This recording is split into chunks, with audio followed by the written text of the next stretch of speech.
Assalamualaikum warahmatullahi wabarakatuh. Kami berterima kasih buat teman-teman semua yang sangat antusias dalam mengikuti program kami. Bagi teman-teman yang belum bertanya, bisa langsung di kolom komentar atau DM Instagram Pramah Riau.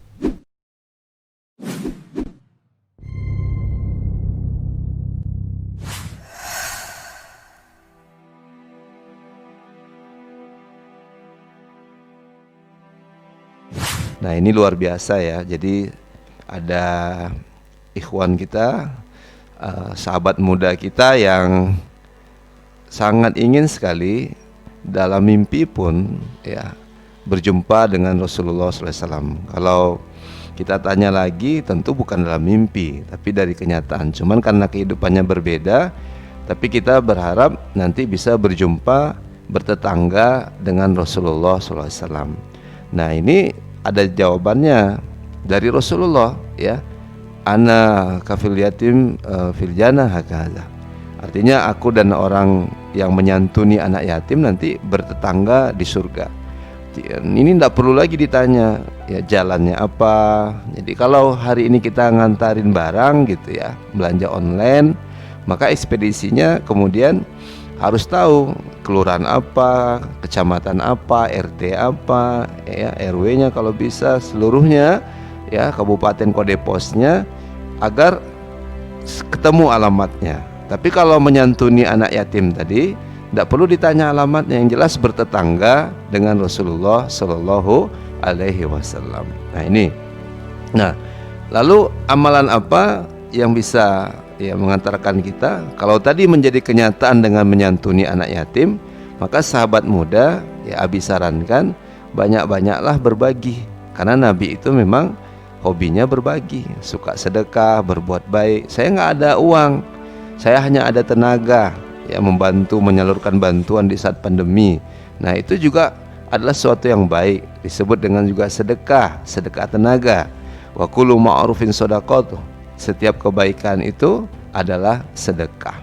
Nah, maka di samping kita ya bersedekah, amalan yang lain tentu kita banyak bersalawat ya. Innallaha wa malaikatahu yusollu ala nabi ya ayyuhallazina amanu shollu alaihi wasallimu taslima.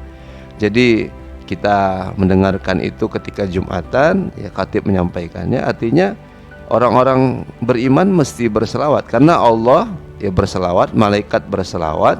Nah, lalu diajak kepada orang-orang beriman untuk banyak berselawat kepada Rasulullah Sallallahu Alaihi Wasallam. Allahumma sholli ala Sayyidina Muhammad wa ala ali Sayyidina Muhammad. Nah, kecintaan itu tumbuh diikuti dengan lisan yang menyatakannya dari hati tadi, lalu kita ucapkanlah salawat kepada Rasulullah Sallallahu Alaihi Wasallam. Nah, yang ketiga, tentu kita adalah orang-orang yang mengamalkan sunnah Nabi sebagai rasa cinta itu.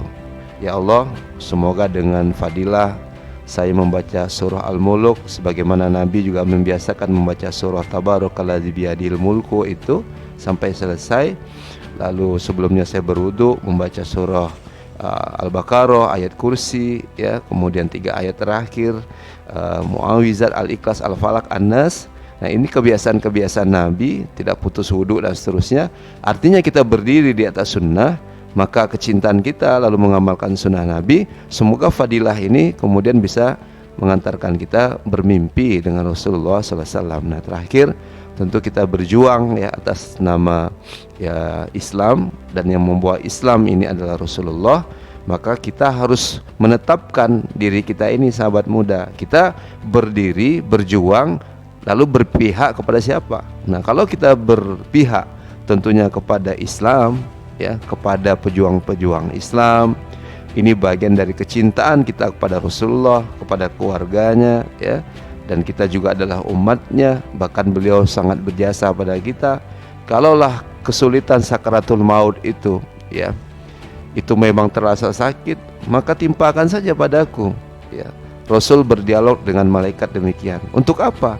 Agar kita tidak merasakan sakit saat sakaratul maut itu. Biarlah Nabi yang menanggungnya.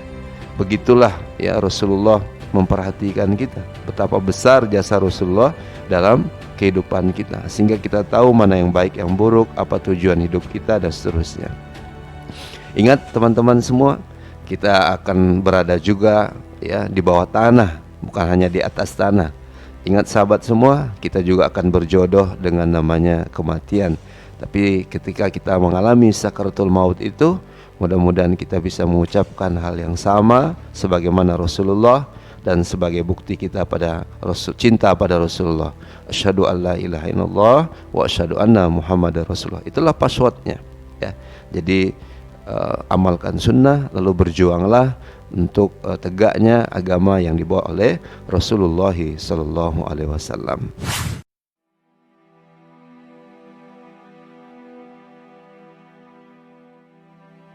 Kalau di bank konvensional itu kan sistem bunga ya.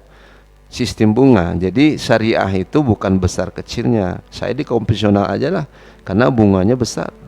Kalau di bank syariah itu bagi hasilnya kecil. Jadi halal haram itu yang syariah itu bukan banyak atau sedikitnya. Ada orang menjual daging di pasar, yang satu harganya 50.000, yang satu 100.000. Tapi yang 50.000 ini banyak ya. Kalau ketika kita tanya ya, mana yang Anda beli? Yang murah lah. Nah 50.000 kan ya. Tapi yang 50.000 daging babi, 100.000 daging kambing. Oh nggak mau saya maunya yang 100.000 aja deh. Nah kenapa di awal bukan bertanya dagingnya mana yang halal, mana yang haram. Cuman fenomena di masyarakat kita adalah mahal dan murah, yang seharusnya halal dan haram. Nah bunga bank fatwanya nomor 20 tahun 2000, berarti sudah 20 tahun ditetapkan bunga bank itu haram. Kalaupun terpaksa di kampung, tidak mungkin kita nyimpan lagi di badan. Masih ingat ya sahabat muda, ada ibu-ibu yang nyimpan uangnya bank sendiri gitu ya. Nah, ini bisa mengakibatkan bakteri ya, mengakibatkan kanker dan seterusnya, karena banyak kuman-kuman dipegang banyak orang. Nah kalau memang tidak aman di rumah, tidak mungkin di bawah bantal dan tidak aman di rumah, maka menyimpan di bank konvensional itu sementara karena tidak ada bank syariah di kampungnya, maka komunikasikan saja. Saya yakin sistemnya bisa ya. Atau kalaupun tak bisa karena ini sudah SOP-nya, kan kita tahu berapa bunga yang diberikan. Jangan dikonsumsi, disalurkan kepada orang yang membuat lampu jalan ya, jembatan, memperbaiki jalan yang rusak dan seterusnya. Jangan dikonsumsi. Tapi saya pernah tanya, saya nyimpan karena tidak ada lagi ketika pembayaran itu lewat online atau menggunakan fanspage. Misalnya kita menggunakan jasa Facebook Ads, misalnya harus membayar iklan lewat kartu ya, ATM kita, dan mesti ATM bank konvensional tadi, belum ada bank syariah. Nah maka ketika kita membuka di bank itu sudah kita sampaikan, Mbak tolong nanti jangan dikasih bunganya ya. Jadi biar uang saya dipotong administrasi, tapi uang saya jangan dikasih bunganya. Biar saya aja yang ngasih Mbak bunga, kan gitu. Itu juga boleh ya. Tapi intinya jangan dikasih bunga. Ternyata bisa. Orang bank tak kasih, biar dia potong uang kita, karena kita tahu itu akadnya adalah bunga, tidak bagi hasil, tidak mudharabah, tidak murabahah, tidak musyarakah. Nah, maka kemudian dihilangkan saja bunganya. Kalau tidak bisa dihilangkan, maka di print, dihitung, jangan dikonsumsi, disalurkan kepada fasilitas umum. Itu himbauan ulama, bukan untuk dikonsumsi. Wallahu a'lam bishawab. Semoga dua jawaban ini bermanfaat bagi yang bertanya maupun yang tidak bertanya.